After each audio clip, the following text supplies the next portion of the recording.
Good morning. I hope you're all well. So it's January 1st, 2023. I've done a couple of videos like this. I kind of get inspired with my first coffee in the morning. And today I'm 11 years clean. I came to a 12-step fellowship when I was 26 years old in Melbourne, in Australia, and part of the anonymity of a 12-step program, we never actually named the one, so it was explained to me by my first sponsor. If you have a celebrity in a 12-step fellowship, and I've met many, I have, and they're doing great things, you might think, wow, that must be a great program. But what if they fall? Like in the UK, they say the British press, it only builds you up to bring you back down. Let not the reputation rely on one person. But that was 11 years ago in Melbourne. I bankrupted my first business. I met a girl that I could have married. I could have married them all, and I met some lovely, lovely ones. But I fucked it all up. I fucked my business. I fucked everything up with her. And all the things I wanted to believe I was, or maybe wanted you to think I was, it all came tumbling down. Trapped inside the prison of self. But no, I just thought maybe I'd reflect on that. It's a hell of a thing, people always say congratulations, but only somebody in a 12-step program will understand this. You don't pet a dog on the back for not pissing on the rug. Here's the 11 years for trying to not fuck up my life, for trying to be assistance to others. Only through the concern and the welfare of others could I find escape from self-obsession. What does that person think of me? What did that really mean? Getting a text from a girl that starts ghosting me, sending it to my friend. What does this actually mean? Shit like that. Things that we don't talk about. But when you laugh at that sort of stuff, that we all feel it. We all go through that, the human condition. And I think the thing about addicts is, myself, this is opinion, I think they're highly conscientious people, and that if they don't follow a good path, they pay for it internally, very deeply, and hence the cycle to seek escape. So for what it's worth, I try to do the right thing every day. During Corona, I went bankrupt. See, I wasn't prepared. I have to take responsibility. But I got robbed in February for the tune of about 70,000-80,000 pounds. I wasn't the only business affected, but I put everything I had back into my business, and business is cash flow. And then Corona shut us down, and I moved to Sweden.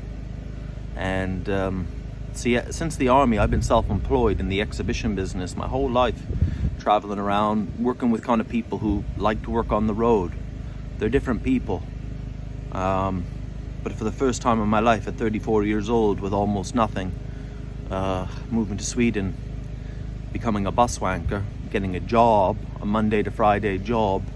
It's two different people who travel, and people who wouldn't dare do that. And it really, really hurt.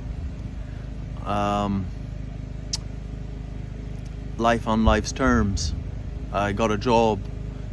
My boss was 23, so he would have been 7-8 years old when I joined the army.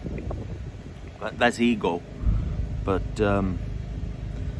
seeing things in the workplace that are wrong, that are immoral, seeing employees get abused, but people keep their mouth shut about it so they can keep their job. People complaining about their work conditions, their life conditions, but not doing much about it. And if I can say so, I never knew what the real world was like because I didn't live in it.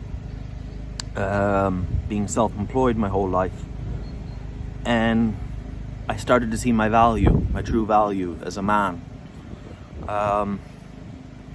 That job place, packing boxes for an online company that grew during Corona, and they thought they were smart. Well, well done for what you'd accomplished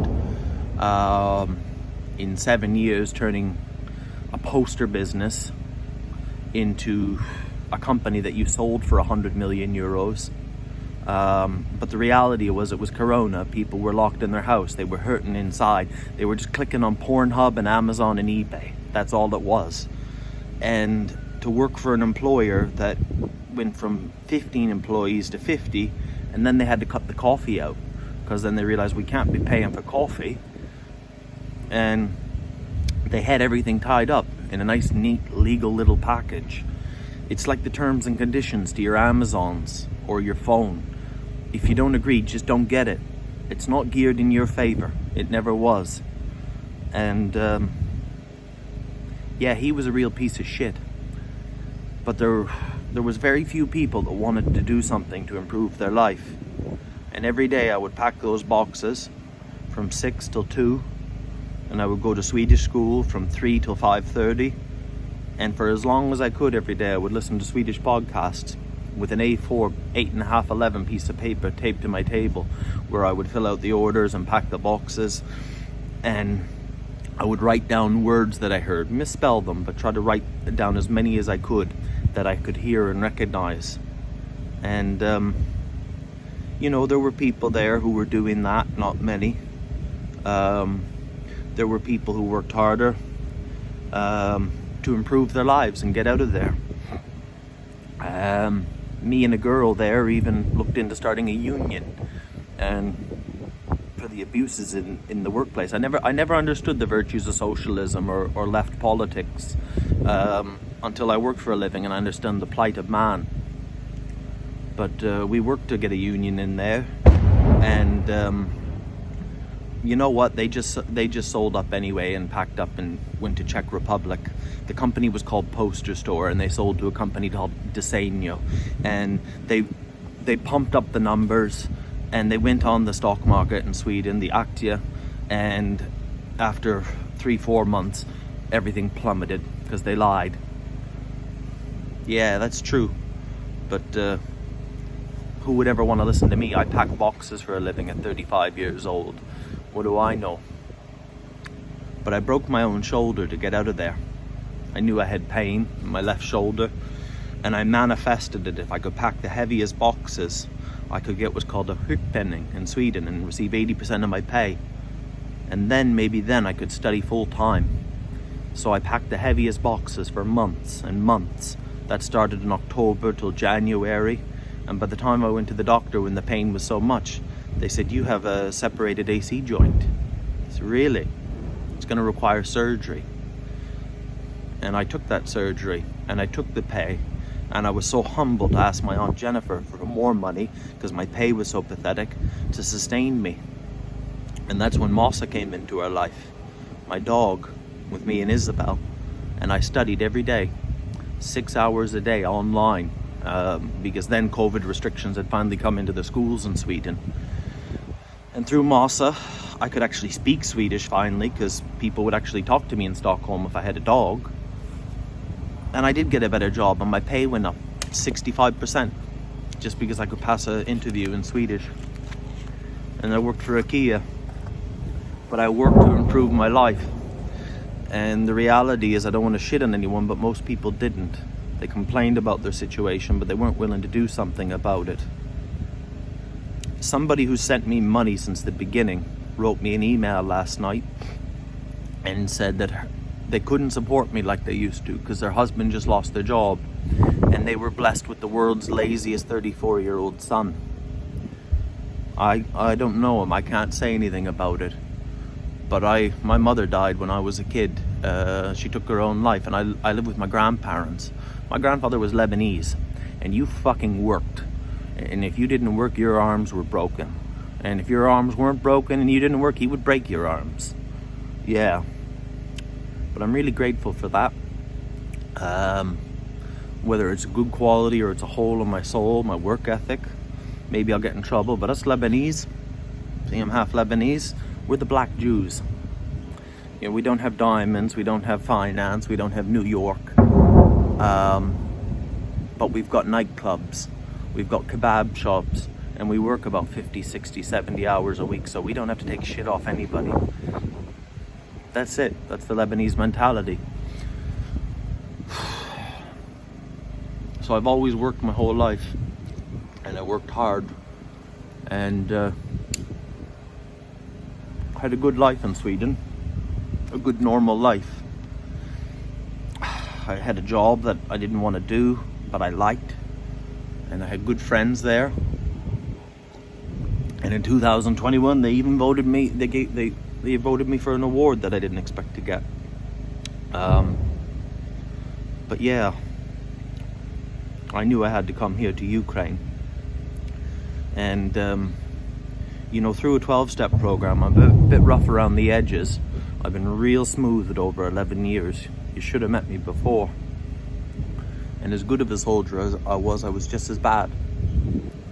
But you know, one good thing I'm grateful for is like boxing.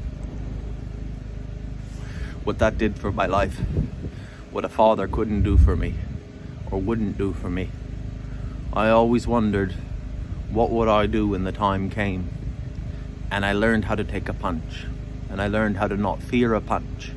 And then the sport slowed down, like the Matrix. I could see them coming, I could ride the shots, and I learned to enjoy it. Me as a man, I don't know if every man wonders this, but I certainly did, and I know many do. What would I do when the time came? And just like in that workplace that abused people, and I seen horrible things go on there to people getting fired and girls crying before 6 months. They had to fire them. That's the way the Swedish employment law works. And I wondered, what would things work like in a Nazi society? You know, who would go along with it? Do you really know how you would react to save your own family?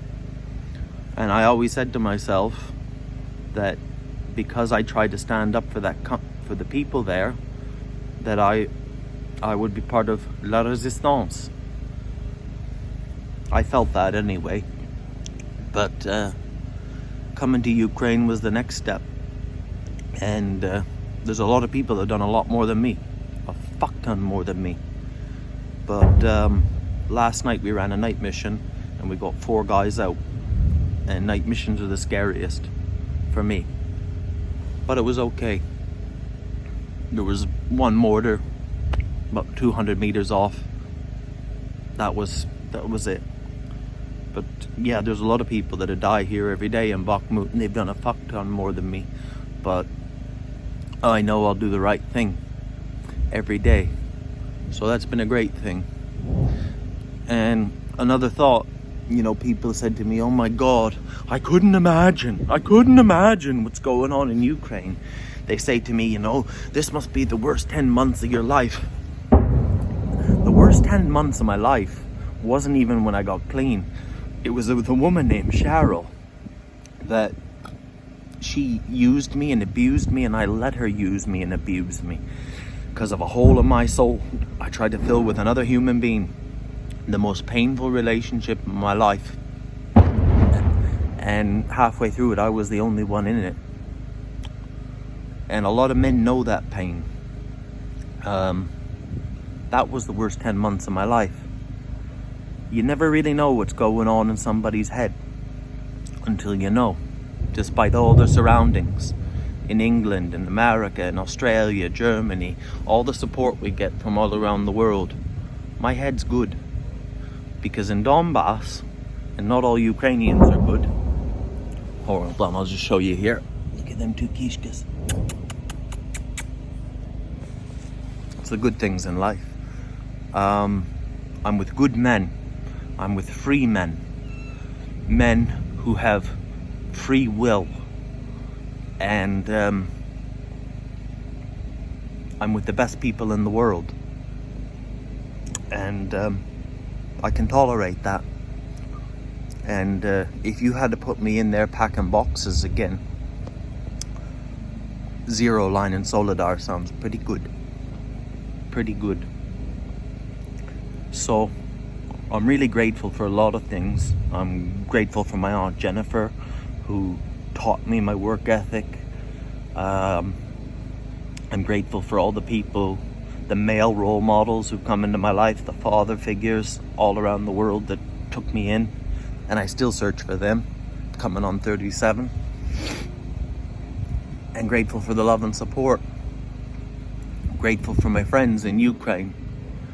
That's probably the biggest spiritual principle in 12-step program.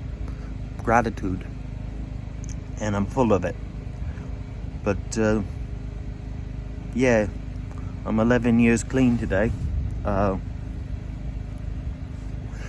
Because the pain of change was less than the pain of remaining the same. So I'm grateful to all of you too who've trusted me this far. No promises, just the best I can, one day at a time. Just for today. All my love.